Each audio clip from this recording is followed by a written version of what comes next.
ભરૂચમાં woman four tree અભિયાનનો શુભારંભ, શહેરને હરિયાળું બનાવવાનો સંકલ્પ. ભરૂચ નગર સેવા સદન દ્વારા ભારત સરકારના એક પેડ માં કે નામ અભિયાન હેઠળ વુમેન ફોર ટ્રી કાર્યક્રમનો પ્રારંભ થયો છે. આ કાર્યક્રમનું ઉદ્ઘાટન ભરૂચ નગરપાલિકાના પ્રમુખ વિભૂતિ યાદવના હસ્તે કરવામાં આવ્યું.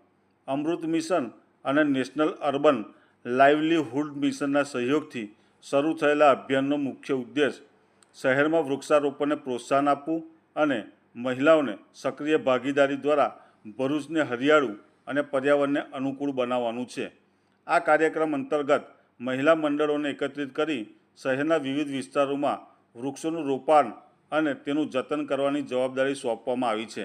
નગરપાલિકા દ્વારા મહિલાઓને કામગીરી માટે આર્થિક વળતર પણ આપવામાં આવશે, જેનાથી મહિલા સશક્તિકરણને પણ પ્રોત્સાહન મળશે. વૃક્ષો પર્યાવરણનું સંતુલન જાળવવામાં મહત્ત્વની ભૂમિકા ભજવે છે.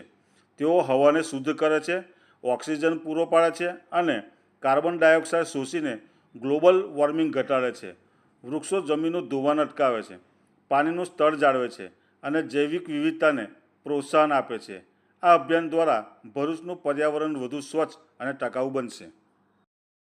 આજરોજ ભરૂચ નગરપાલિકામાં સરકારશ્રીના અભિગમ મુજબ અમૃત 0.2 એન્યુઅલના પ્રોજેક્ટ મુજબ સખી મંડળની બહેનોને પગભર બનાવવા માટે સરકારશ્રી દ્વારા વૃક્ષારોપણનો કાર્યક્રમ કરવામાં તેની સૂચના આપી હતી. એ કાર્યક્રમ સૂચના મુજબ સખી મંડળને બહેનોને બોલાવીને આપણે એમને માર્ગદર્શન આપવામાં આવ્યું, જેથી કરીને વૃક્ષારોપણ થાય તો પર્યાવરણમાં પણ સુધારો થાય અને બહેનો પણ પગભર બને એ રીતનો સરકારશ્રીનો અભિગમ હતો.